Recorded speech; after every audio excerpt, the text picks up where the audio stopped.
If a foreign actor is attempting to replicate some of our technology that we may not view as a critical infrastructure, but they view it as critical to their programs, that whole supply chain then becomes critical to that nation state's.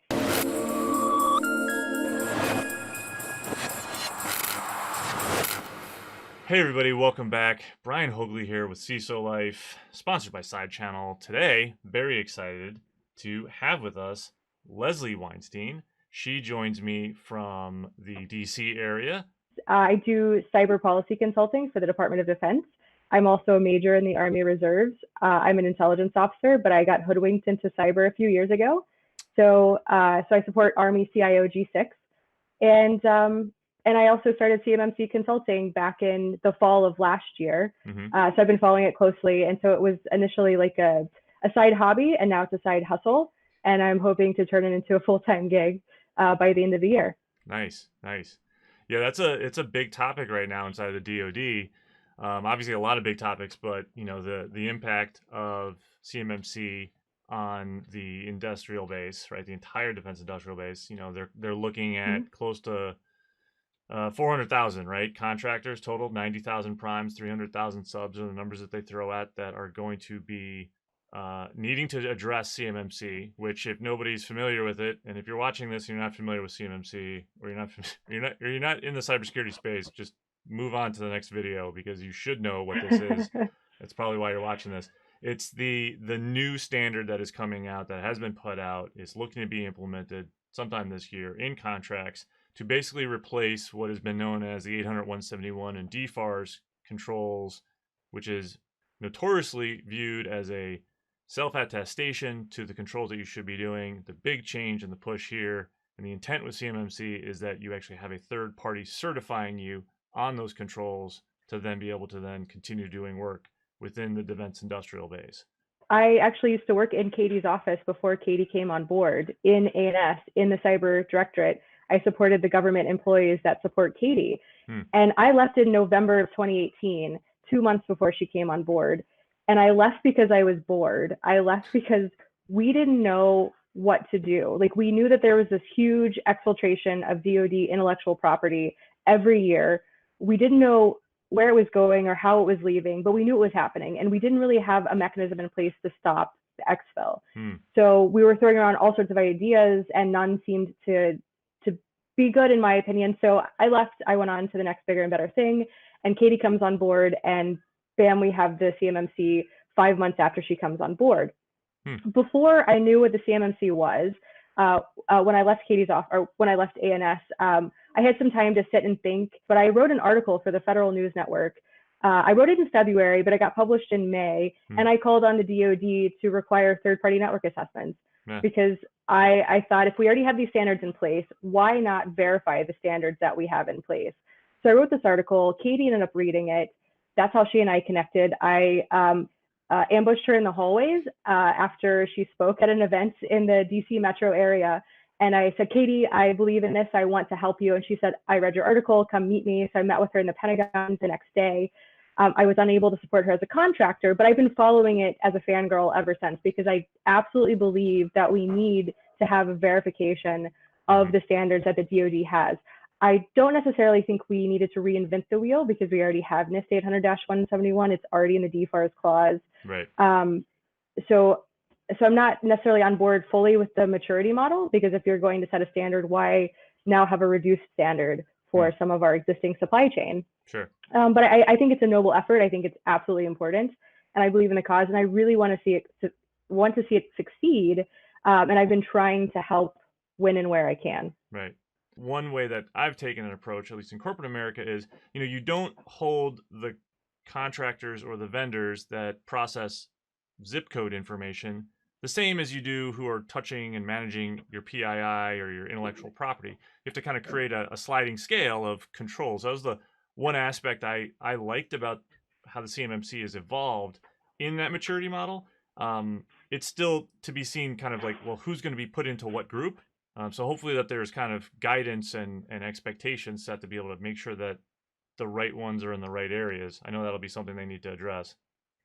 Right. And you raise a valid point. Why should somebody who only receives zip codes have to have a level 3. And so the DoD has described that, or I don't know if it's actually in writing anywhere, but they have made it quite clear that if you house CUI, which is controlled unclassified information, which is far above the zip code level of data, you will have to have a level 3 or higher. So that is a good qualifier to determine if you need at least a level 3. What I haven't been able to surmise or to think, I can't figure out how to determine who needs a 3, 4, and a 5. Like, what makes a 5 different than a 3? Maybe the major primes like Lockheed, Boeing, Raytheon, maybe they need level 5s because they have critical programs, but aren't also some other programs considered critical as well that we may not be able to think off the top of our heads. Shouldn't some of those be level 5s as well? So I haven't seen any guidance on what the difference between a 3, 4, and 5 are, but we know for certain that the difference between levels 1 and 3 are definitely CUI. With that in mind, CUI is a new program. So DoD has only implemented their CUI program for the last few months. So people still don't understand that FOUO no longer is an approved classification marking. It is no more. So people may think that, oh, my documents only say FOUO, therefore I don't have CUI, therefore I only need a level 1. I met with a potential client. I ended up passing him on to someone else. I thought he might only need a level 1 because he teaches sailors how to weld. But some of his training material that he gets from DoD has a distribution statement on it. It doesn't say CUI, it doesn't say controlled, it just has the term or the words distribution statement B, or whatever the distribution statement was. And I had to go research that for myself because I had never seen that before.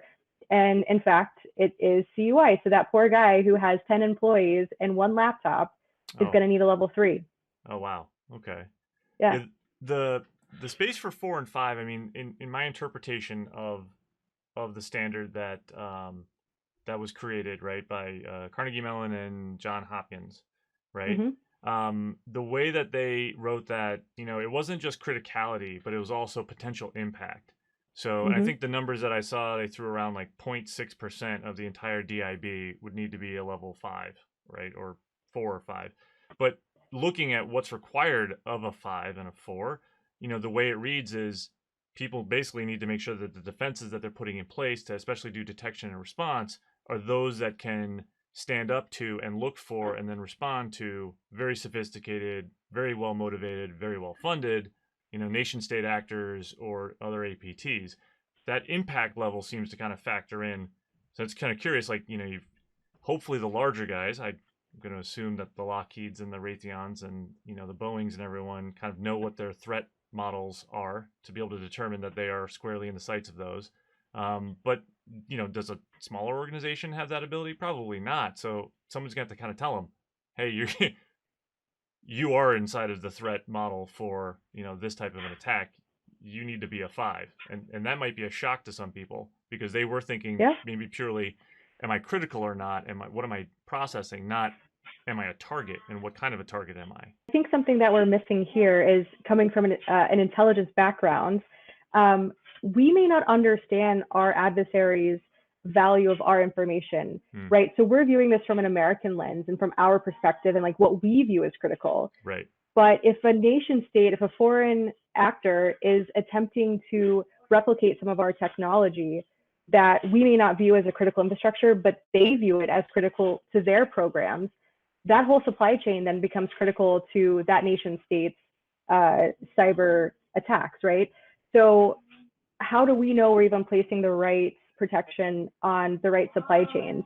I took a negotiations class at Cornell back in January, and part of negotiations is understanding the value to the person you're negotiating with. Like, where you're coming from, like from a salary negotiation, what you think you're worth, but what are you worth to that other person? Right. So we need to be looking at our supply chain as what that is worth to an adversary.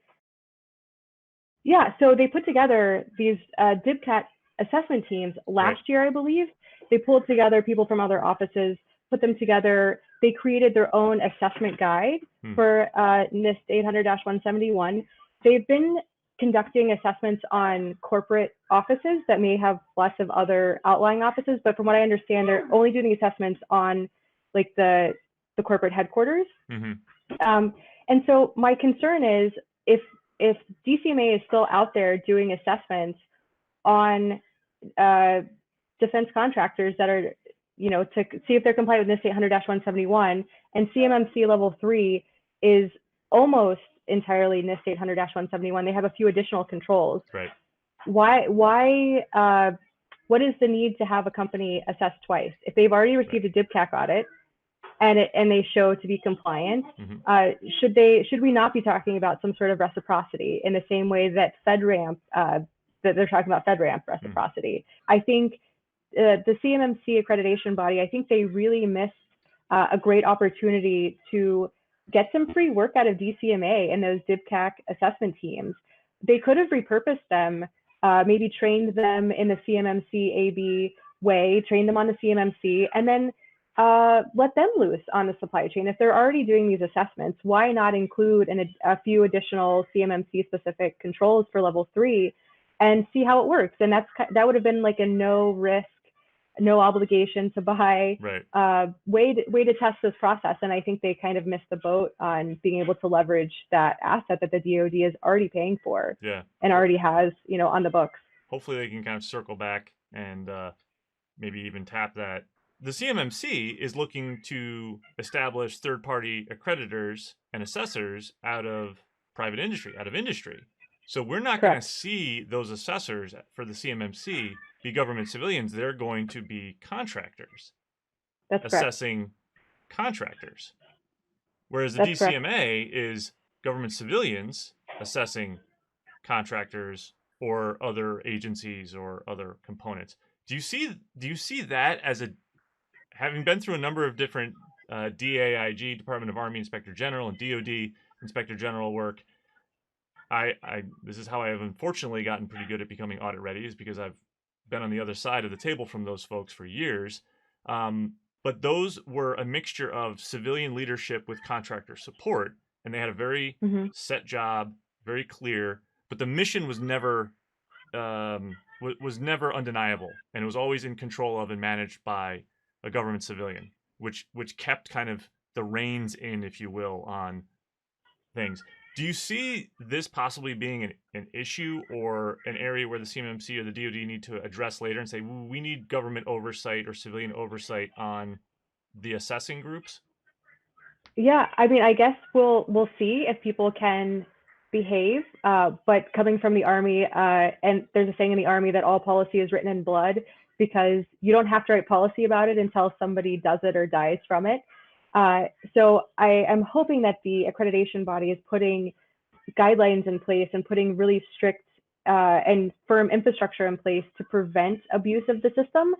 But people ask me, or they raise a concern, what happens if a competitor is going up for an assessment and you can influence the results of their assessment? That doesn't seem like it would be fair or right, but the companies will have the right to choose their C3PAO, I believe. I don't think there's going to be any mandate that they have to use a specific provider. So that might level the playing field or might make it less likely for abuses to happen. But then the abuses on the flip side, if you cozy up to your C3PAO, or C3PAOs know that they can make some quick cash by doing a cheap assessment and passing people, yes, they're taking on a lot of risk for that. But if they've made a cool 10 million in the process, and all they have to do is be called to the red carpet for a few cyber incidents, maybe it's worth it to them. Hey, everyone. Thanks for watching. Brian Hoagley here with CISOLife. Leslie, I want to thank you for coming on. This is a great discussion. Obviously, a lot of things are going to be coming on in the next couple months and the years. And, we'd love to have you come back on and talk some more about this. Absolutely. I'd love to follow up when we know more. And I'll put your contact information to your website. And are you on Twitter or just on LinkedIn? CMMC Consulting is on Twitter. Yes, we're not super active, but yeah. All right, guys and girls, I'll link that down below or right here on the screen for you to check out. Again, Brian Hoagley with CISOLife. Thanks for watching. Take care.